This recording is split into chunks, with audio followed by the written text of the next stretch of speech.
The snow fell in heavy, silent sheets, blanketing the plains in a cold so complete it seemed to hush even the wind.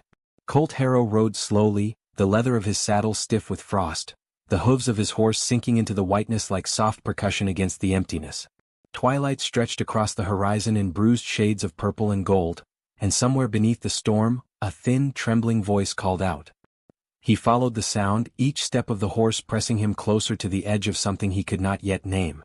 There, by the frozen creek, she sat, her hair dark and tangled, her eyes like molten amber that caught the last light and refused to let it go. "I'll stay only for one day, by morning I'll leave," she whispered, and her words were soft, but they struck him sharper than the wind. Her name, he would soon learn, was Ayanna Swiftwind, and the way she looked at the world made it seem both infinite and unbearably small. He dismounted, the snow hissing under his boots, and knelt beside her.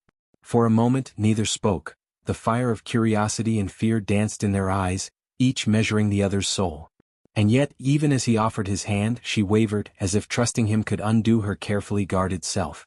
Colt's cabin was not much, timbered walls leaning slightly under the weight of winter's past, smoke curling lazily from the chimney, but to Ayanna it was a sanctuary she had never known. She refused to sit at first, shaking her head, murmuring of pride and shame as if words alone could carve barriers. Colt watched, silent, offering a blanket and a bowl of broth, feeling the tremor in his own hands, aware of how many times he had failed to act when the world demanded courage. Her pain was not hidden, it radiated, sharp as icicles along the roofline, but it was shielded, polished with the precision of someone who had learned that trust could be a weapon turned against her. She sipped, slowly, and the warmth seeped into her fingers first, then her spine, a cautious thaw that made him wonder about all the storms she had weathered alone. Outside, the wind sighed, carrying hints of distant danger, and he thought he could see the scars of a world that would never truly let her rest. The firelight played over her face, gilding the angles and shadows with gentle gold, yet she remained a study in hesitation. She told him little, only that her travels had brought her far from home, from a life that no longer felt hers, and that she could not linger, even if the storm forced her to bend. Colt sensed the weight of her words, not the kind one hears, but the kind that settles into your chest and refuses to leave. He said nothing. The quiet was their language for now. As the night thickened outside, a storm of snow and silence, he thought of all the years he had spent defending nothing and everyone at once, and the sting of regret pricked at him sharper than any cold. When she finally glanced at him, it was as if she measured his worth in the steadiness of his gaze, testing the honesty of someone who had lived too long alone. And in that brief exchange the world seemed to tilt, hinting at a story neither of them yet understood, one written in shadows and frost and quiet, unspoken longing. By morning, her resolve remained intact, a fragile line drawn in snow, but the storm had made departure impossible. Colt offered her a blanket that once belonged to his mother, its floral stitches faded but intact, and watched as her fingers lingered over the fabric. Her eyes softened, a glimmer of trust daring to break through years of careful armor. "Why do you help me?" she asked finally, and his throat tightened, for he had no simple answer. He could not speak the truth, that seeing her here, vulnerable and defiant, had awoken something he had long thought dead. Outside, the wind pressed against the cabin like a living thing, and somewhere within, he realized that some acts of grace required no words at all, only presence and only patience. She spoke then, cautiously, revealing fragments of her journey, of a tribe uprooted, of homes lost to the world's indifference. Colt listened, shame burning in his chest as he remembered the times he had stood idle while others suffered. Yet as her voice filled the cabin, steady despite the tremor of fear beneath it, something in him shifted, a quiet recognition that perhaps the past could be redeemed not with grand gestures but with simple, steadfast care. The fire flickered between them, shadows dancing over their faces, and the space between hands and hearts felt narrower than it had any right to. Ayanna watched him as he worked silently, repairing what the storm had torn from the landscape and in some way from his own spirit. Days passed in this rhythm, quiet work, shared meals, glances that lingered longer than either dared to admit. Snow fell and melted, and each morning the land shimmered with frost like new possibilities.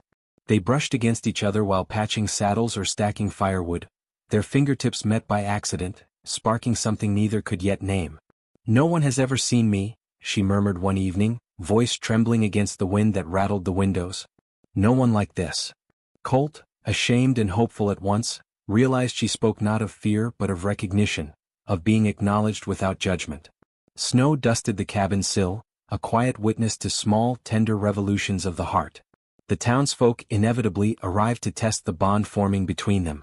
Their eyes were sharp, tongues sharper, judging the presence of a young native woman in Colt's cabin as though propriety could measure compassion. Colt stood tall, unflinching, a quiet force against the echo of cruelty. He said nothing, simply positioned himself between her and their suspicion, and for the first time Ayana's resolve faltered, not because of fear, but because someone had finally chosen her dignity over their condemnation. The storm outside had become irrelevant. The real tempest was within, a gale of courage and self-worth. She prepared to leave, certain that trouble could not follow her, yet Colt's hand found hers, strong and unwavering, anchoring both of them to the moment. Alone again, the cabin quiet save for the fire's sigh, Colt spoke, apology in every syllable he could not say. Ayana's hand brushed his arm, small contact but immense in its declaration. Bravery, recognition, acceptance. She admitted that no one had ever defended her before, not with such quiet certainty. Snow melted in rivulets along the roof, dripping into pools of reflection below. She would stay, she said, not out of need but because she chose it, because for the first time she felt the fragile threads of belonging woven into something enduring. They walked through a meadow coated in snow, steps tentative, breaths mingling in the crisp air. The wind whispered secrets only the patient could hear, and in the delicate space between heartbeats, they discovered a shared pulse that seemed older than either of them. Evening came with its own ritual. They cooked together, laughter rare but bright as a spark in the darkness. Her fingers lingered on objects as though testing the world for permission. Colt found himself paying close attention, learning the language of gestures and glances that spoke more than words ever could. Ayana told him that stars spoke if one only listened. He realized then that he had begun to hear her truly for the first time. And as the night deepened, the inevitability of dawn, their separate lives, loomed like a shadow. She packed her satchel with quiet resolve, ready to honor the vow she had first made in the storm. His voice broke as he asked her to stay, asking nothing but the bare right to presence. Her amber eyes glistened, and for a heartbeat, the world itself seemed to hold its breath. Colt knelt, presenting a simple ring braided from horsehair, humble and unadorned. Not a declaration of grandeur, but a promise wrought in dignity, respect, and quiet courage. Ayana's hands trembled as she accepted it, understanding that love could be offered without demand, without thunder, without fury, offered instead as a steady flame against the cold. Snow began to fall anew, soft and blessing, coating the earth with white and possibility. And then, beneath the lone cottonwood, they stood, witnesses to each other and nothing else, exchanging vows and whispered prayers that felt larger than any ceremony could contain. Colt wrapped her in his mother's blanket, the symbol of home and belonging given freely, and she smiled, an eruption of sunlight against the long winter of his heart. Years passed, gentle and unbroken.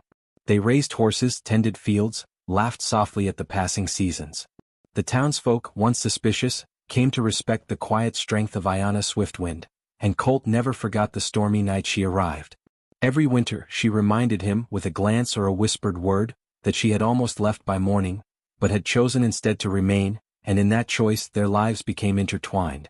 Snow continued to fall, though now it was never cold enough to chill the warmth they carried between them.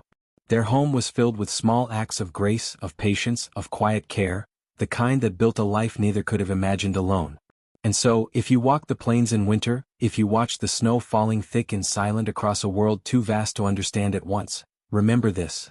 Sometimes the greatest transformations arrive wrapped in fragility, and love is not always a thunderous revelation but a patient recognition. Even in the coldest hours, a single act of courage, a small gesture of grace, can turn a fleeting presence into forever. And you too deserve someone to whisper with trust unbroken, "Stay as long as you need."